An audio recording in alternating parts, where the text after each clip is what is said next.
La oposición de hoy no debería existir porque no es lo que México necesita. Soy José Luis Millán y mucho le agradezco su interés por este canal, Lo Peor de la Política. Un canal que pretende hacer conciencia en los mexicanos sobre la importancia de ejercer la política desde su espacio, su casa, desde su familia, su barrio, su colonia o ciudad. Cuanto más empoderado esté el pueblo, más fuerte será nuestra democracia y mejor será nuestro país. La oposición representa lo peor de la política, no de ahora, sino desde siempre, principalmente desde la década de los 80, que fue cuando, a base de mentiras y utilizando el poder para servirse con la cuchara grande, los conservadores empezaron a robar a manos llenas, a saquear el país y vender sus bienes y recursos naturales al mejor postor. Al abordar este tema es necesario ir años atrás para rescatar información que en su momento no se dio a conocer completa, de manera objetiva o de plano, no se publicó. Es muy importante ofrecer esta información específicamente para que la conozcan los jóvenes que nacieron en la primera década de este siglo, porque los medios de comunicación o de desinformación nunca cumplieron con informar cabalmente a los mexicanos. No pocos comunicadores siguen manejando la información de manera tendenciosa, con dos objetivos muy claros. Uno es atacar al gobierno de Claudia Sheinbaum Pardo y la Cuarta Transformación. Y dos, inclinar la balanza hacia el neoliberalismo, aunque en 7 años no han logrado sus propósitos. Es muy cierto que la oposición que hoy tenemos en México ha sido lo peor de la política en los últimos 7 años, porque solo ha atacado con mentiras, calumnias, montajes, tergiversación de los hechos, noticias falsas y acusaciones sin pruebas. Siempre mintió. Pero los ataques, calumnias, montajes y acusaciones sin pruebas han sido la constante de la oposición desde el año 2000, cuando ya fue que entonces los mexicanos se habían dado cuenta de tanta falsedad, de la doble cara de los que hoy son opositores y sobre todo de los abusos que cometían al amparo del poder. Y la otra es que empezaron a ver en Andrés Manuel López Obrador una posibilidad de cambio real, justo porque desde que presidió la jefatura del gobierno del Distrito Federal, vieron en él una mejor forma de gobernar. Las mentiras, calumnias, montajes y acusaciones en contra de López Obrador aumentaron tanto que día tras día se publicaban en prensa, radio y televisión.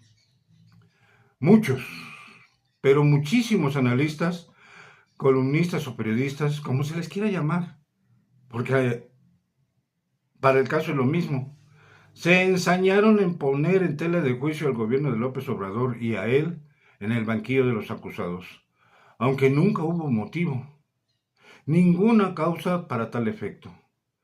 En el combo de los ataques, en el año 2000, el entonces presidente de México, Vicente Fox Quesada, ordenó al Poder Legislativo que lo desaforaran para que lo procesaran judicialmente y lo enviaran a la cárcel.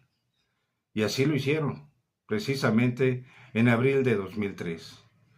El supuesto delito del que lo acusaron es que violó la orden de un juez para que su gobierno no construyera una calle que conectaba a un hospital.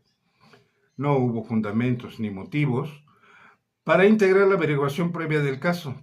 Y más pronto que tarde, el mismo Fox ordenó que lo liberaran ese mismo mes. Presionado porque el 70% de los mexicanos se manifestaron en contra de su desafuero y con el juicio y encarcelamiento de López Obrador. Fox envió a los entonces diputados Gabriela Cuevas y Jorge Lara, obviamente del PAN, a pagar una fianza de 2,000 pesos para liberarlo.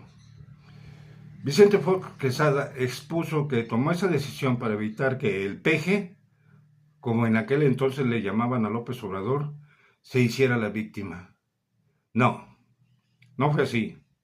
Fue más bien que el presidente panista se dio cuenta que había perdido ese episodio y mucho más, muchísimo más. Justamente en aquel mes de 2003, Fox Quesada se dio cuenta de que había perdido toda la credibilidad y confianza que el pueblo le brindó en la elección del año 2000 y que lo llevó a la presidencia.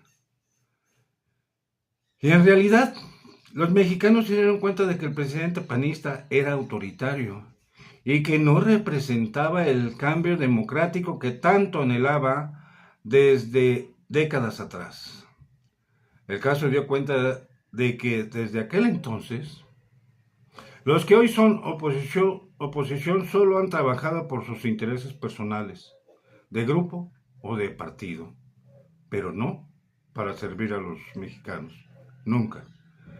Son muchos, muchísimos, los pasajes de la historia política de México que muestran que la actual oposición no es lo que México necesita.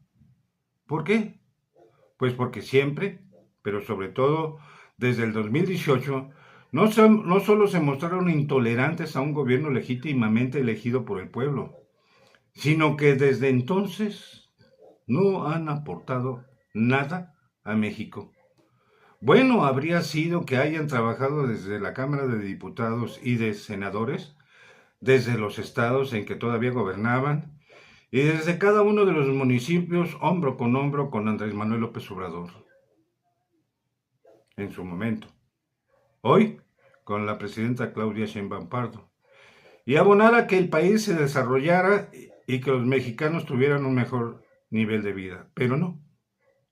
Durante el gobierno de López Obrador y todavía hoy, lo único que la oposición ha buscado es tratar de desacreditar y desestabilizar los gobiernos de la Cuarta Transformación, pero se han quedado en el intento.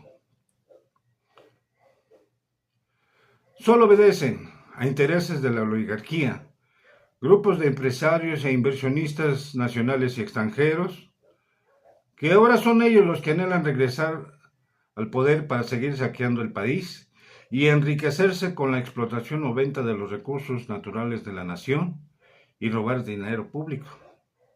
Por citar un ejemplo, en los gobiernos del también panista Felipe Calderón Hinojosa y del priista Enrique Peña Nieto, casi destruyen totalmente las dos más grandes empresas públicas de México, Petróleos Mexicanos y la Comisión Federal de Electricidad. Sheinbaum Pardo se ha referido una y otra vez a la coordinación que debe practicarse entre el gobierno federal y el de los estados. El pasado fin de semana, el gobernador de Nuevo León, el emesista Samuel García, mucho agradeció a la presidenta el apoyo brindado a su estado, el trabajo coordinado entre la federación y aquella entidad y los resultados que se han alcanzado. Esos resultados los sintetizó en los siguientes puntos. Agradeció su valentía y firmeza con que ha enfrentado el tema de Estados Unidos y por defender a México. Agradeció el apoyo a Sheinbaum Pardo para reducir la pobreza de Nuevo León del 2% a menos del 0.5%. También agradeció el apoyo para hacer obra pública como nunca antes en la historia de aquel estado.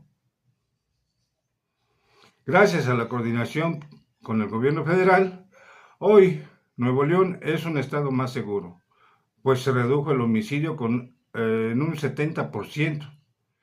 Y también gracias al apoyo de la presidenta, hoy aquel estado es primer lugar en ingreso, educación y salud. Claro que en cada uno de los estados se puede lograr muchos y muy buenos resultados en beneficio de los ciudadanos, trabajando hombro con el gobierno federal. Pero no. Desde hace 7 años la oposición definió que iría con todo contra el gobierno morenista y la presidenta sin aportar nada al país en beneficio de los mexicanos. Regreso al principio de esta columna para reiterar que la oposición de hoy no debe existir, porque no es lo que México necesita. Mejor es que, de plano, el PAN, el PRI y Movimiento Ciudadano desaparezcan del mapa político de México. Le agradezco mucho su atención.